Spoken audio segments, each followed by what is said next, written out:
Bonjour tout le monde, je suis avec Émilie Giguère qui est la représentante Princess et Cunard, mais aujourd'hui on va parler principalement de Cunard et on va apprendre beaucoup plus que vous pensez sur cette légendaire, hein? C'est une légendaire dit, effectivement. compagnie avec le Queen Mary, parce qu'ils n'ont pas juste le Queen Mary, mais bref, on va tout parler de ça aujourd'hui.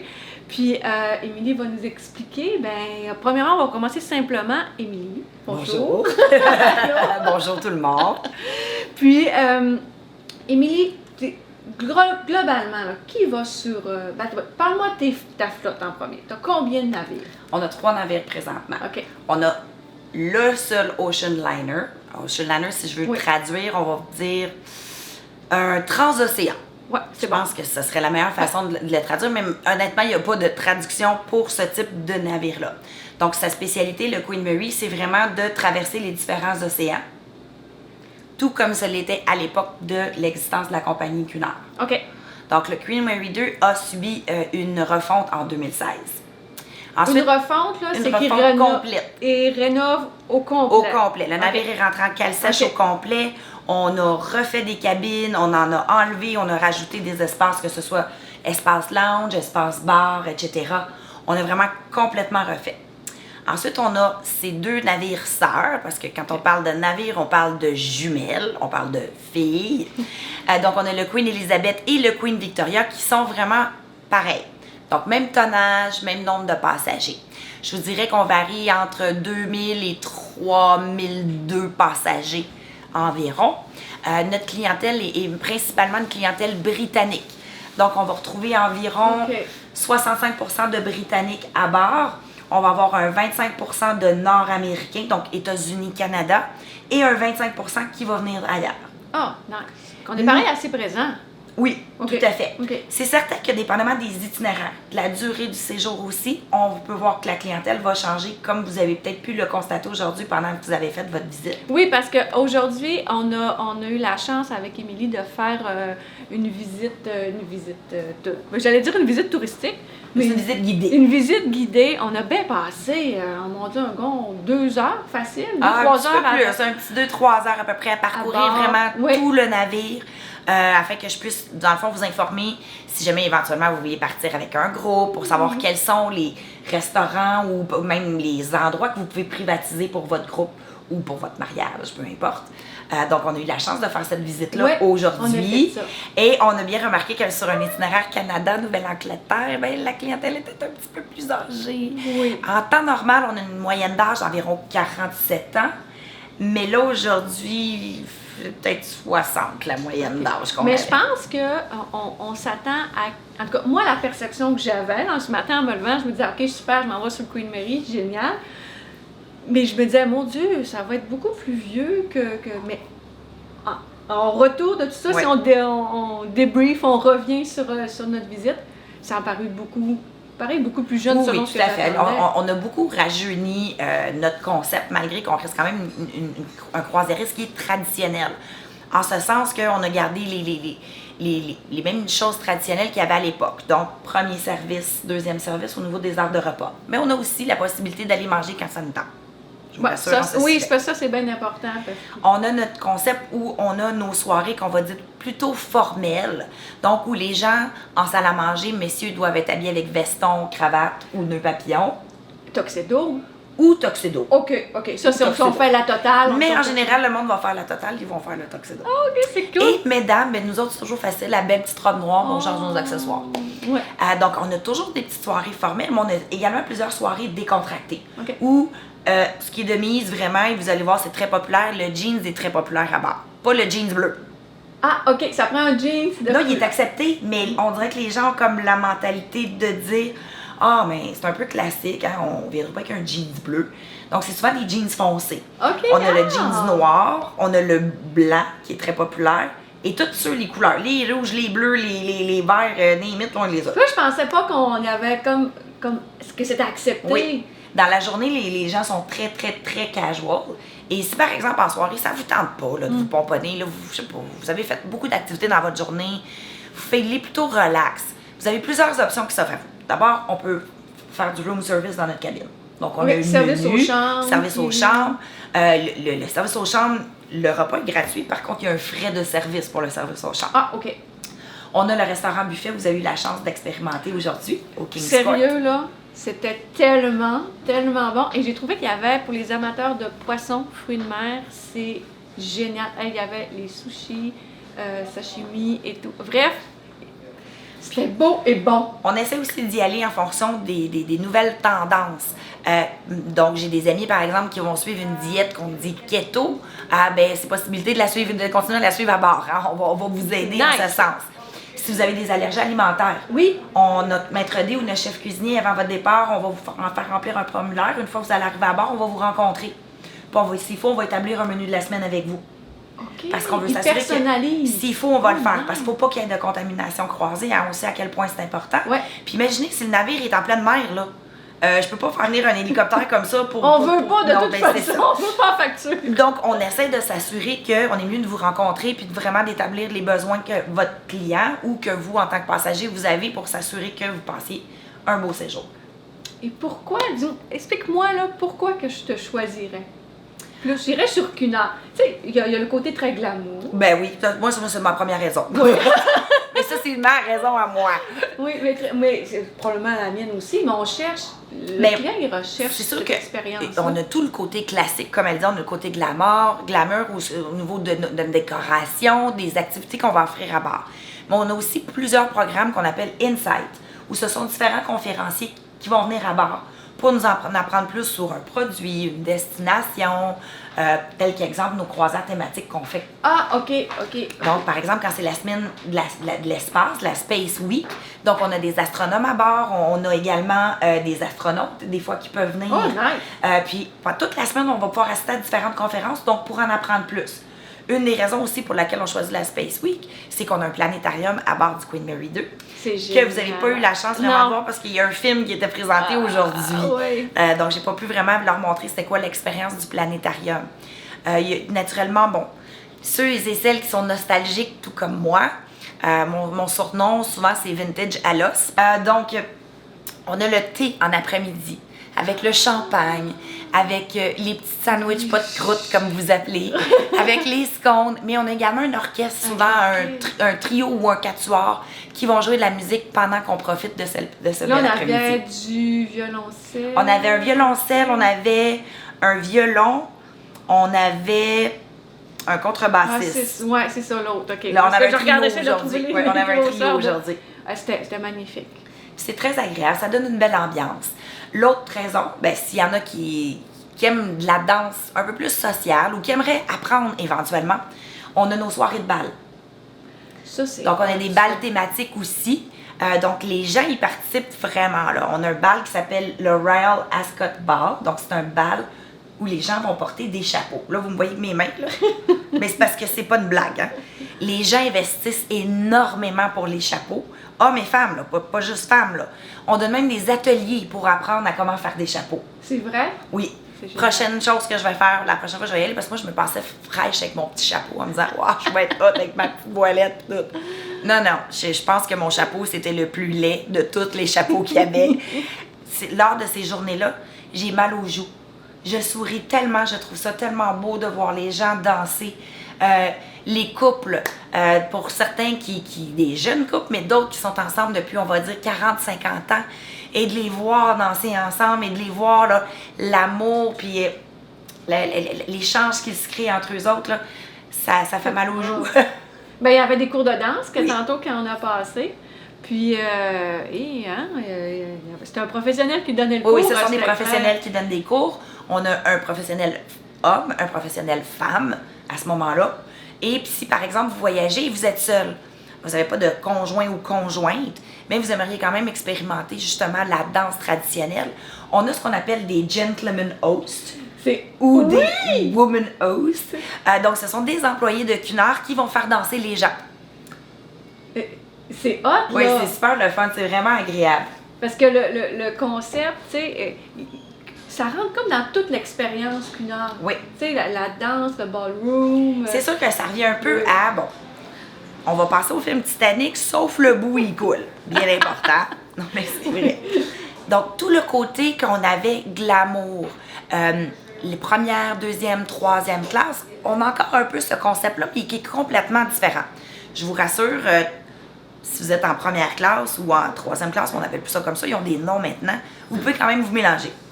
Bon, c'est bon. Donc, si on prend le standard, qu'on appellerait dans le fond l'équivalent de la troisième classe, on va parler de cabine Britannia. OK, ça c'est...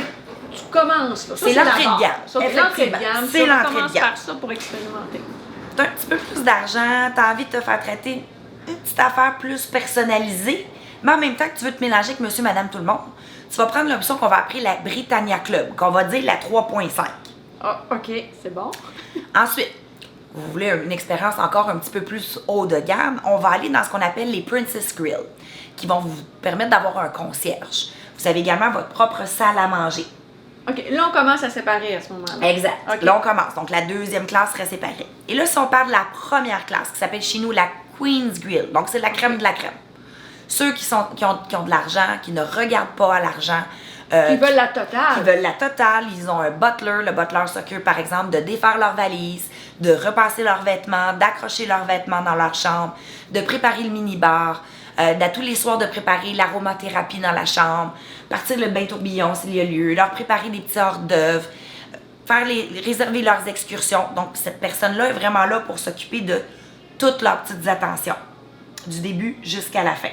Donc, le concierge, lui, il a un bureau. Vous devez aller voir votre concierge. Le butler est vraiment attitré à votre cabine. OK. Les gens Queen's Grill, eux, la différence qu'ils ont, ils ont leur propre salle à manger, ils ont leur propre lounge également, et ils ont leur propre coin terrasse qui est dédié à eux exclusivement. Tes itinéraires, là, il va-tu partout? Oui, Ben là, on ton va... Queen Mary fait essentiellement... Le Queen Mary, sa plus grande spécialité, effectivement, c'est du transpacifique, donc du transatlantique, excusez. Ouais. Donc, ça va être Southampton, New York, New York, Southampton. Puis des fois, c'est ça, il fait les petits... il va éventuellement, bon, dans la période des fêtes, il va offrir les Caraïbes pour Noël, jour de l'an. OK, nice. Super populaire auprès des familles et des skips, comme oui, je disais. Oui, parce que, là, je fais une petite parenthèse. Il y a des enfants. Oui. On a vu des enfants. Oui, il y en a. C'est sûr que les enfants qui viennent à bord, bon, moi, je m'amuse à dire des fois que c'est pas des enfants qui courent partout puis qui crient partout. Il y en a, inquiétez-vous pas, là. Mais ils se font, disons, avertir assez rapidement parce que c'est pas ce que la clientèle recherche. Les jeunes qui viennent à bord chez nous, ils apprécient beaucoup le thé en après-midi, c'est nono, mais c'est pas une blague. Nice. Le planétarium, bien évidemment. Oui. Ils aiment le cinéma. Mais si on parle, par exemple, dans le cas du Queen Elizabeth puis du Queen Victoria, ils aiment faire les cours d'escrime. Vous avez des cours d'escrime? Des cours d'escrime. Quand on était petit, on a tous rêvé de jouer aux pirates. Oui. Là, c'est votre occasion. Puis il y a ça pour les enfants? Ils peuvent. Normalement, ça serait des adultes. Mais tu sais, si le papa, maman est là, s'il est entouré, normalement, ils vont le permettre. Parce que, tu sais, il y a les enfants à bord, mais tu sais, c'est pas une place que tu vas avoir les glissades d'eau. Non. Avec, tu sais, des places... Tu as parlé d'un kids club?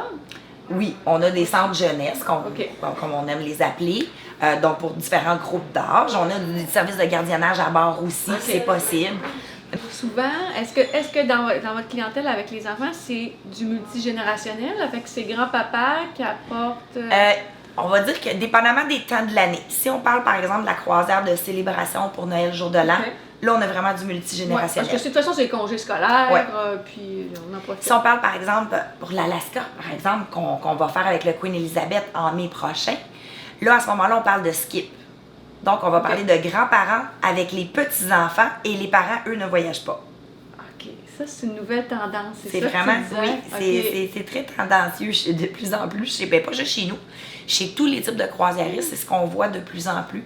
Il y a un truc que j'ai fait une capsule là-dessus, les gens vont pouvoir aller voir. C'était le thème de la capsule, c'était « Est-ce que je peux apporter mes animaux de compagnie en croisière? » Et j'aimerais dire qu'avec Cunard, principalement le Queen Mary, ils sont la seule compagnie de croisière, pas transatlantique, juste compagnie de croisière à pouvoir apporter les chats et chiens, hein? Fait qu'on oublie tout ce qui est hamster, lapin, tarentule, on en a déjà eu. Oui? Avant qu'on développe notre concept de chenille, donc avant qu'on ait un chenil, là, je remonte là, il y a vraiment longtemps, peut-être même au début fin 18e, début 19e siècle. Il y a des gens qui voyageaient à bord avec leurs minous de chevaux, avec leurs perroquets. Là, c'est parce que tu n'as pas eu le temps de voir l'affiche, mais il y a une affiche qui te compte tout ça. Oui, il va falloir que je retourne. Donc, on permet aux passagers d'apporter chat et chien sur les transatlantiques uniquement, moyennant un supplément, bien évidemment. Oui. Ils ont leur propre... Bon, les chats et chiens vont être en cage. Dans le cas d'un chat, on va devoir prévoir 2 cages. Une cage pour que le chat puisse promener, se coucher. Puis l'autre pour la litière. L'autre pour la litière. Dans le cas d'un chien, on va y aller selon la grosseur. OK. Donc, si vous parlez vraiment d'un très gros chien, par exemple, je sais pas moi, un berger allemand, ben il se peut qu'on vous demande d'acheter 2 cages à ce moment-là. Mais là, ils restent là. Ils Oui, vont pas partout sur le navire. Non, ils ont leur propre, comment je pourrais dire, leur propre petite allée avec une bonne fontaine pour nos chiens et chats, ben nos chiens plutôt canadiens, et un lampadaire pour nos chiens britanniques. Donc, c'est à cet endroit-là qu'ils font leurs petits besoins. Imaginez, leurs besoins ramassés avec des gants blancs. Parce qu'on a les services aux gants blancs en barre de Cunard. Alors, ça va vraiment être comme ça que puis vous avez comme possibilité en tant que client d'aller à tous les jours voir votre animal de compagnie. Vous pouvez passer du temps avec lui.